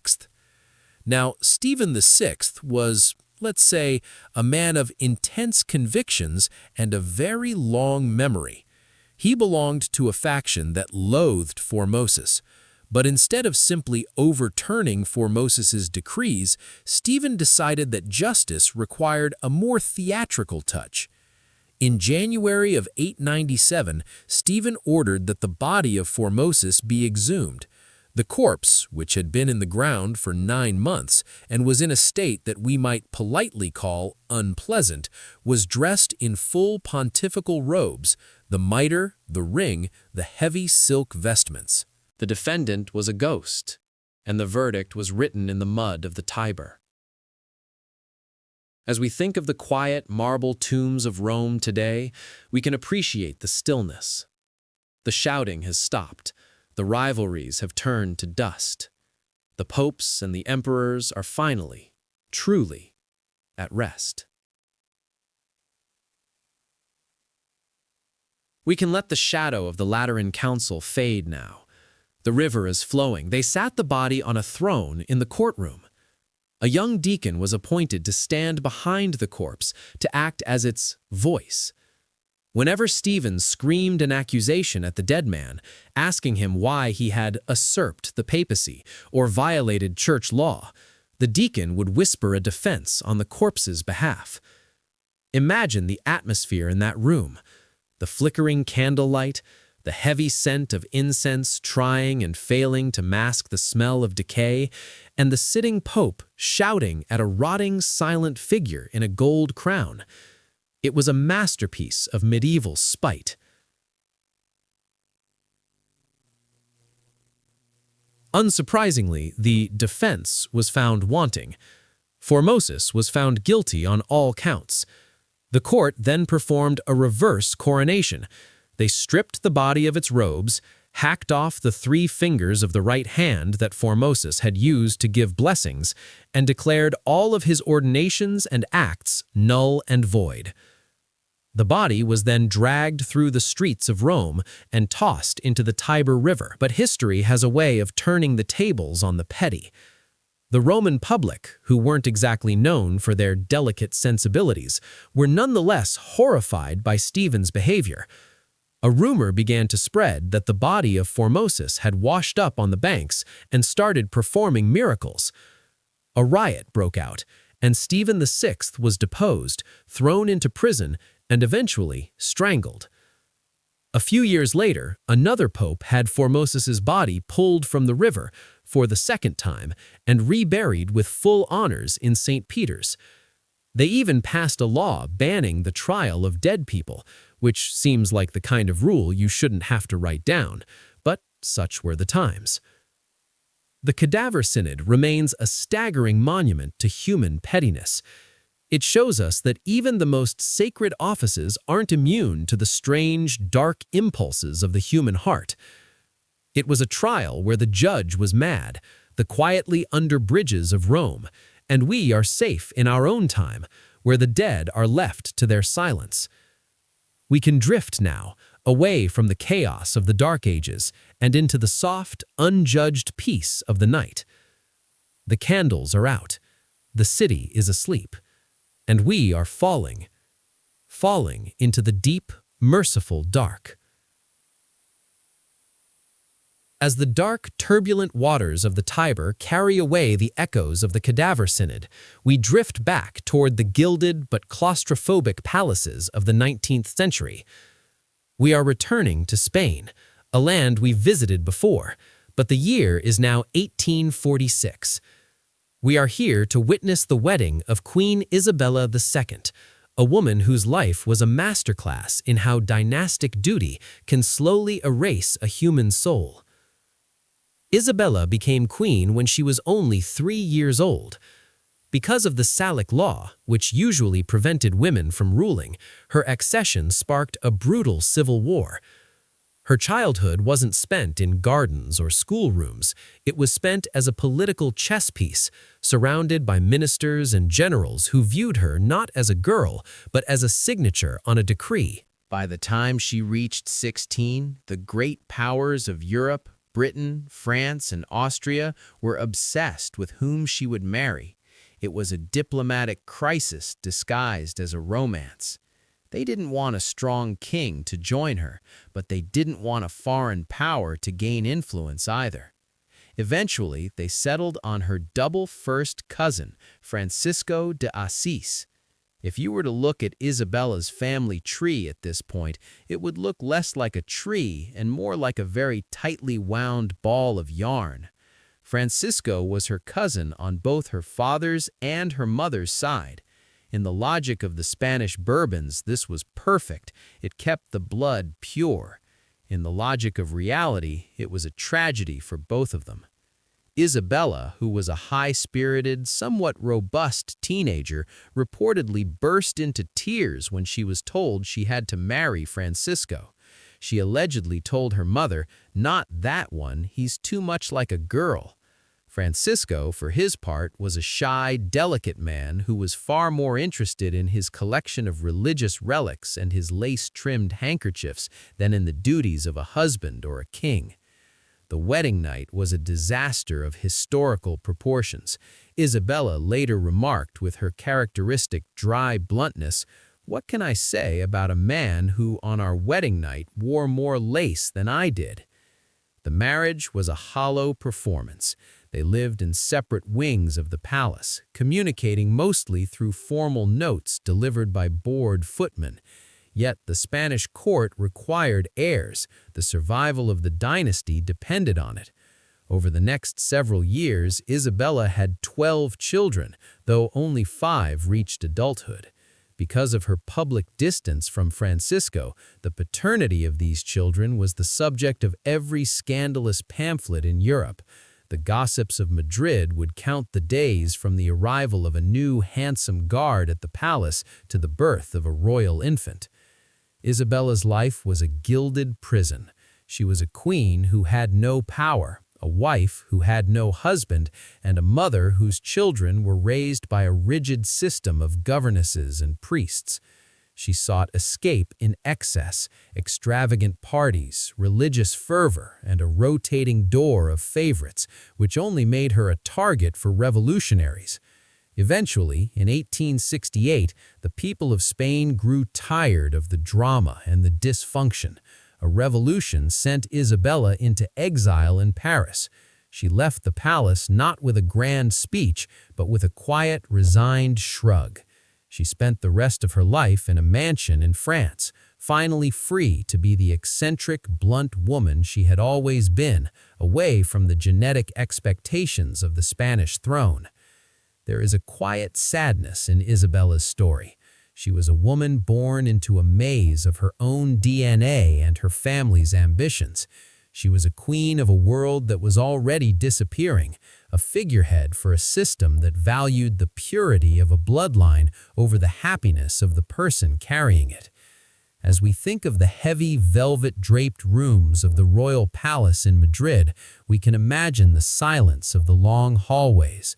The lace is folded away, the whispers of the courtiers have stopped, and Isabella is finally at rest, far from the throne that never really belonged to her. We can let the weight of the Bourbon dynasty lift now. The palaces are museums, the revolutions are over, and we are safe in our own lives, where our paths are ours to choose. We can drift now, away from the genetic puzzles of the past and into the soft, unburdened peace of the night. The moon is high over the Pyrenees, the shadows are long and still, and we are falling into the deep, quiet dark.